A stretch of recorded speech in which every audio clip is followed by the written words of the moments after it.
Hi everyone, నేను మీ పవన్ని. Welcome back to our channel GPK shorts and entertainment. Content is ours, entertainment is yours.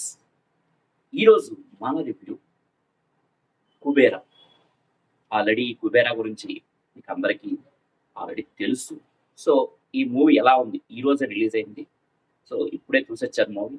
So ఈ movie ఎలా ఉంది అనేది మాట్లాడుకుందాం. సో ఈ కుబేరాకి డైరెక్టర్ ఎవరు తెలుసు? మన శేఖర్ కముల. అండ్ కుబేరాలో మేల్ లీడ్స్గా చేసింది మన Nagarjuna and Dhanush. And female lead Rashmika. So ఈ మూవీ స్టార్ట్ అయినప్పుడే నాకు ఒక డౌట్ అండ్ ఒక క్యూరియాసిటీ, ఒక ఇంట్రెస్ట్ ఉండేది. మెయిన్ ఏంటంటే ఈ మూవీ కొంచెం మాస్ ఇమేజ్ ఉన్న హీరోస్ని పెట్టుకున్నాడు, నాగార్జున ధనుష్ని. అండ్ కొంచెం ఈ బ్లాక్ మనీ చుట్టూ, and it's a thriller movie, it's a crime thriller movie అని చెప్తున్నారు.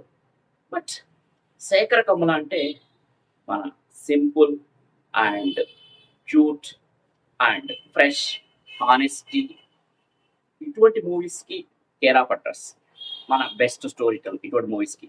కానీ ఈ మూవీని ఎలా డీల్ చేస్తారా, ఈ మూవీని పర్ఫెక్ట్గా తీసుకొస్తారా లేదా అనే ఒక క్యూరియాసిటీ నాకు ఉందండి. ఇది రిలీజ్ అయ్యే ఈ రోజులో, మూవీ కంప్లీట్ అయ్యి నేను బయటకు వచ్చేంత వరకు ఆ క్యూరియాసిటీ అయితే ఉంది.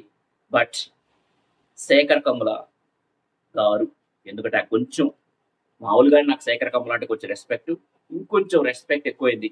ఎందుకంటే శేఖర్ కమల గారు ఒకటే ప్రూవ్ చేశారు, ఒక టాలెంటెడ్ డైరెక్టర్ తలుచుకుంటే జానర్తో సంబంధం లేదు, ఏ జానర్ తీసుకున్నా సరే పర్ఫెక్ట్గా అవుట్పుట్ తీసుకురాగలడు అని మన శేఖర్ కమల ప్రూవ్ చేశాడు. అదర్స్ ఇంత ముందు కూడా ప్రూవ్ చేసిన చాలా మంది, కానీ రీసెంట్ టైంలో అయితే మన శేఖర్ కమల ఈ మూవీ తోటి ప్రూవ్ చేశారు. ఇంకా మూవీ గురించి చెప్తాను, మూవీ గురించి మాట్లాడుకున్నాం.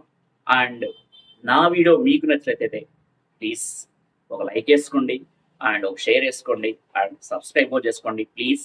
అండ్ వీడియో కూడా ఎండ్ వరకు చూడడానికి అయితే ట్రై చేయండి. సో కుబేరా ఈ మూవీ ఎలా ఉంది అంటే, పోయిరా పోయిరా పోయిరా మావా, కుబేరా మూవీకి టికెట్ బుక్ చేసుకో మావా, అలా ఉందండి. డౌట్ లేదు, హ్యాపీగా మీరు ఈ వీకెండ్కి టికెట్స్ అయితే బుక్ చేసుకొని మీ ఫ్యామిలీతో పాటు హ్యాపీగా ఎంజాయ్ చేయొచ్చు. మీరు, నాకైతే చాలా బాగా నచ్చిన మూవీ. మీరు ఏ కుబేరాలు ఏముంటుందని ఎక్స్పెక్ట్ చేసిపోతారో దానికంటే ఒక పావల ఎక్కువే ఉంటుంది. సో మీరైతే ఖచ్చితంగా డిసప్పాయింట్ కారు. సో నేను కాలేదు, అండ్ బాగా నచ్చింది. Okay, it's a decent watch movie, compulsory చూడొచ్చు. అండ్ వీటన్నిటి మీద కంటే నాకు చాలా నచ్చింది ఏంటంటే, చాలా రోజుల తర్వాత ఒక తెలుగు సినిమా ఎటువంటి హంగులు ఆర్భాటాలు లేకుండా న్యాచురల్ లొకేషన్స్ తోటి అథెంటిక్గా 3 hours ఒక మూవీని అయితే తీయగలిగాడు శేఖర్ కమల. ఎందుకంటే ఇప్పుడు పెద్ద సినిమాలంటే కొన్ని కొన్ని పదాలు మనం వింటున్నాం, ఆ పదాలంటే నేస్ట్ వచ్చేసింది. ఒకటి భారీ సెట్టింగ్స్ అండ్ భారీ locations, unnecessary songs, item songs and VFX, graphics, ఇవన్నీ చాలా వింటున్నాం. ఇవన్నీ అసలు ఈ పదాలంటేనే మనకి విరక్తి వచ్చేసింది. ఇటువంటి ఏమీ లేకుండా చాలా సింపుల్గా న్యాచురల్ లొకేషన్ తోటి ఒక మూవీ మొత్తం 3 hours తీయాలంటే నిజంగా శేఖర్ కమల సార్ మీకు ఒక హ్యాట్స్ ఆఫ్ సార్. అండ్ వీటన్నిటికీ ఈ మూవీ స్టోరీ, బేసిక్గా స్టోరీ ఏం లేదు. మ్యాక్సిమం ఏంటంటే మెయిన్గా కుబేరా అంటేనే దాని మీనింగ్లోనే ఉంటుంది. అండ్ మెయిన్గా మన ఆల్రెడీ ధనుష్ బిచ్చగాడి క్యారెక్టర్ని ముందు నుంచి మనకు తెలిసిందే. సో ఎలా ఒక బిచ్చగాడి క్యారెక్టర్ ఒక శాసించే స్థాయికి, ఒక బడా బిజినెస్ మ్యాన్ శాసించే స్థాయికి ఎలా వెళ్ళింది అనేది స్టోరీ. అండ్ బ్లాక్ మనీ చుట్టూ అండ్ హవాలా, మనీ హవాలా చుట్టూ, వీటి చుట్టూ మూవీ దొరుకుతుంది అని. ఓకే, దీన్ని ఎంత చండాలం తీయాలో అంత చండాలం తీయచ్చు, ఎంత మంచిగా తీయాలో అంత మంచిగా తీయచ్చు. మన శేఖర్ కమల ఈ సెకండ్ మీద చూస్తున్నాడు. So 3 hours it's a roller coaster ride. మెయిన్గా యాక్టర్స్ పర్ఫార్మెన్స్, శేఖర్ కమల ఒక మంచి రైటింగ్ అండ్ డైరెక్షన్ ఉంటే, అండ్ యాక్టర్స్ పర్ఫార్మెన్స్ కూడా మెయిన్. అసలు ఈ క్యారెక్టర్లు యాక్టర్స్ ఒప్పుకోవడం కూడా నిజంగా వాళ్ళు గ్రేట్ అని చెప్పాలి. మెయిన్గా నాగార్జున గారు. అండ్ నాగార్జున గారు అసలు ఈ క్యారెక్టర్ ఏంటంటే మనకి మూవీలో ఆ క్యారెక్టర్ ఆర్క్ కానీ ఎస్టాబ్లిష్మెంట్ చూస్తే మంచోడా చెడ్డోడా అనే క్లారిటీ మనకు రాదు. అలాగే క్యారెక్టర్ కూడా ఎండింగ్లో ఉంటుంది. సో ఇటువంటి క్యారెక్టర్ నాగార్జున ఒప్పుకోవడం అనేది గ్రేట్ అని చెప్పాలి. Course Nagarjuna garu multi star చేస్తారు. అండ్ ధనుష్ ఎక్కడి నుంచో తమిళ నుంచి వచ్చి నిజంగా Dhanush best actor, national actor ఎందుకంటా ఉంటే కేవలం దీనివల్లే. తన మొత్తం మూవీ మొత్తం తన భుజాల మీద తీసుకొని యాక్టర్ నడిపించాడు పని. Dhanush performance is fabulous, fantastic గా ఉంది. అండ్ ఫస్ట్ సీన్ లో ధనుష్ క్యారెక్టర్ మనకి ఎలా చూపించారో ఎండింగ్ వరకు కూడా ఆ క్యారెక్టర్ ఆర్క్ అదే విధంగా సెటిల్డ్ పర్ఫార్మెన్స్ తోటి మెయింటైన్ చేశాడు. సో వీళ్ళ పర్ఫార్మెన్స్ కూడా ఒక హైలైట్. అండ్ మన నేషనల్ క్రష్ రష్మిక తన క్యారెక్టర్ అయితే పూర్తి న్యాయం చేసింది. ఆ ప్లేస్ లో రష్మ కాకుండా ఇంకెవరినైతే అంత ఎక్కదేమో అనే ఫీలింగ్ వచ్చేటట్టు రష్మ కూడా చేసింది. అండ్ మెయిన్ విలన్ క్యారెక్టర్ చేసిన మన జిమ్ సరఫ్ తను కూడా బాగానే చేశారు. సో ఇలా 4 క్యారెక్టర్స్, మెయిన్ లీడ్ క్యారెక్టర్స్ వీళ్ళంతా బాగానే చేశారు.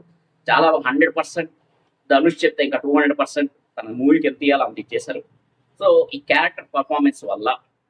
అండ్ ఇంకో విషయం డిఎస్ మన దేవిశ్రీ ప్రసాద్ బ్యాక్గ్రౌండ్ స్కోర్. ఎందుకంటే సాంగ్స్ అని పెద్ద చెప్పను, ఎందుకంటే సాంగ్స్ పెద్ద లేవు, ఏదో 2-3 సాంగ్స్ అండ్ మాంటేజ్ సాంగ్స్ ఉన్నాయి. కానీ బట్ పర్టికులర్ గా ఈ సాంగ్ పెట్టాలి ఇక్కడ పెట్టాలని ఏమనుకోలేదు. ఈ విషయంలో కూడా మన శేఖర్ కమల గారు మెచ్చుకోవాలి. ఎందుకంటే ఈ మూవీ ఫ్లోకి సాంగ్స్ ఉంటే చాలా అడ్డం వచ్చేది. ఆ సాంగ్స్ లేకుండా చాలా నీట్ గా డైరెక్ట్ చేశాడు. సో దానికి కూడా మళ్ళీ మనం శేఖర్ కమలాని ఒక హ్యాట్స్ ఆఫ్ చెప్పాలి.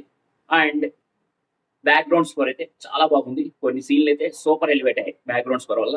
సో డిఎస్పి కూడా తన వర్క్ అయితే చాలా పర్ఫెక్ట్ చేశాడు. అండ్ ఇక్కడ ఇంకో విషయం మెయిన్ గా, సరే సినిమా మొత్తం బాగుంది, ఓకే, మనం చూడొచ్చు. 3 hours 2 minutes లెంత్ అంటే ఆటోమేటిక్ లెంత్ ఎక్కువ అని మనం ఫిక్స్ అయ్యి వెళ్తాం, సీట్ లో కూర్చుంటాం. సో ఆ లెంత్ ఎక్కువ అనిపిస్తుంది అండ్ కొంచెం డ్రాగ్ సాగదీసి అనిపిస్తుంది. But we can bear it, మనమైతే దాన్ని భరించవచ్చు. ఎందుకంటే కేవలం యాక్టర్స్ పర్ఫార్మెన్స్ వల్ల లెంత్ ఎక్కువైనా పర్లేదు, చూడాలి అనిపిస్తుంది. ధనుష్ యాక్టింగ్ కానీ లేదా నాగార్జున రష్మిక వీళ్ళ యాక్టింగ్ చూడాలనిపిస్తుంది. సో అది పెద్ద డ్రాబ్యాక్ కాదు. కానీ ఇంకొక డ్రాబ్యాక్ నాకు అనిపిస్తుంది ఏంటంటే అన్ని బాగానే ఉన్నాయి, 2.5 hours బాగానే మూవీని మొత్తం లాక్కొచ్చాడు. ఎటువంటి డివియేషన్ లేకుండా, క్యారెక్టర్ ఆఫ్ లో ఎటువంటి డివియేషన్స్ లేకుండా, అన్నెసరీ కామెడీ లేకుండా, అన్నెస్ సాంగ్ లేకుండా. కానీ ఎందుకో క్లైమాక్స్కి వచ్చేప్పటికి బాగా మదన పడ్డాడని శేఖర్ కమల నాకు అనిపించింది. అండ్ క్లైమాక్స్ అయితే ఆ లెవెల్లో తీసుకుని మంచి మెసేజ్ కి స్కోప్ ఉండే మూవీ, భారీ మెసేజ్ ఇవ్వచ్చు, మంచిగా ఒక లెవెల్లో ఇవ్వచ్చు. బట్ ఎందుకో చాలా లైటర్ వేలో క్లైమాక్స్ లాగేశాడు శేఖర్ కమల. ఆ ఒక్క విషయం, లవ్ స్టోరీ కూడా అలాగే జరిగింది, చాలా బాగుంటుంది మూవీ. బట్ క్లైమాక్స్ వచ్చేప్పుడు డల్ అయిపోతుంది మూవీ. సో శేఖర్ కమల గారు దీంట్లో కూడా అదేమన్నా చిన్న వెనకడ వేసాడు అనిపించింది ఆ క్లైమాక్స్ విషయంలో. ఆ క్లైమాక్స్ కూడా పర్ఫెక్ట్ గా ఉంటే మూవీ అనేది వేరే లెవెల్. అప్పటికి సరే ఈ అందరికీ అనిపించకపోవచ్చు, నాకు అనిపించింది, నా ఒపీనియన్ చెప్పాను. బట్ అందరికీ అనిపించకపోవచ్చు ఆ క్లైమాక్స్ విషయం. But okay, movie is watchable and it's a decent watch. కంపల్సరీగా మీరు ఈ వీకెండ్కి అయితే ఈ మూవీ టికెట్స్ చేసుకోండి. అట్లీస్ట్ యాక్టర్స్ పర్ఫార్మెన్స్ కోసమైనా. మూవీ జానర్ తో సంబంధం లేకుండా శేఖర్ కమల పెట్టిన ఎఫర్ట్, ఆనెస్ట్ అటెంప్ట్ అనేది మన కళ్ళకు కట్టినట్టు ఆ మూవీలో కనిపిస్తుంది శేఖర్ కమల అటెంప్ట్ అనేది. సో అందులో యాక్టర్స్ పర్ఫార్మెన్స్ కూడా చాలా బాగా చేశారు. ప్రాణం అంటే మనకి అక్కడ నాగార్జున, ధనుష్, రష్మిక వీళ్ళెవరు కనిపించరు. కొన్ని Nagarjuna character Deepak and Dhanush character దేవ. సో ఈ క్యారెక్టర్లు మాత్రం మనకు కనిపిస్తాయి కానీ హీరోయిజం అనేది కనిపించదు. క్యారెక్టరైజ్ మాత్రం కనిపిస్తుంది కానీ ఎటువంటి హీరోయిజం అట్లీస్ట్ లాస్ట్ వరకు నేను అనుకున్నా, లాస్ట్ వరకు అయినా ధనుష్ హీరోయిజం చూపిస్తాను అక్కడ కూడా. ఎందుకంటే వాడు పుట్టుక నుంచి పిచ్చగాడు. సో అదే క్యారెక్టర్ ఆర్క్ అదే మెయింటైన్ చేశారు. సో హీరోయిజం అనేది ఎక్కడ చూపించుకుంటారు, చాలా న్యాచురల్ గా అథెంటిక్ గా ఈ మూవీ ఉంది. సో కంపల్సరిగా అందరు వెళ్ళొచ్చు. నేను ఈ మూవీకి ఇచ్చే రేటింగ్ 3.75/5. సో మీరు కూడా ఈ వీకెండ్కి ఈ మూవీ వెళ్ళడానికి ట్రై చేయండి, వెళ్ళండి. So this is brief review about Kuberaa. Thank you. This is Pawan signing off. Bye.